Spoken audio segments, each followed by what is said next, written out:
Ci sono volute 16 sedute, una non-stop di 32 ore per i consiglieri regionali per votare la finanziaria e il bilancio di previsione 2011 e il ritiro della maggior parte degli emendamenti. Una manovra da 12 miliardi di euro, con 82 milioni di euro in più ricavati dal recupero dei bolli e dall'evasione dell'IRPEF e 100 milioni di risorse interne spostati.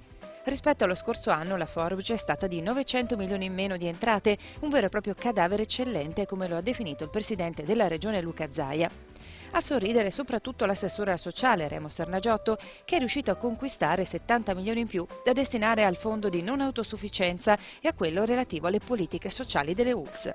Soldi tolti però dal capitolo della sanità, che potrebbe entrare così in crisi quest'estate al momento di chiudere i bilanci delle aziende sanitarie. Altro capitolo riguarda la mobilità e i trasporti.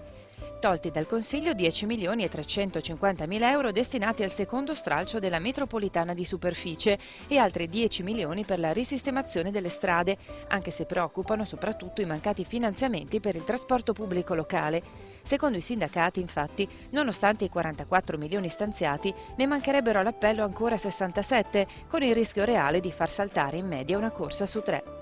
Anche per questo, proprio ieri è stato fissato il giorno dello sciopero regionale dei trasporti, spostato dall'8 marzo al 1 aprile prossimo. Quanto alla cultura e alle manifestazioni nel territorio regionale, 1 milione di euro è stato dirottato indistintamente nel capitolo delle manifestazioni. 3 milioni sono stati destinati ad un fondo di sostegno al reddito, 2 milioni ai buoni scuola per le famiglie con figli frequentanti le scuole paritarie.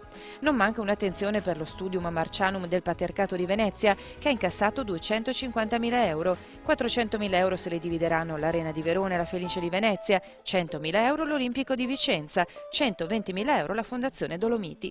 1 milione i fondi destinati invece allo sport veneto.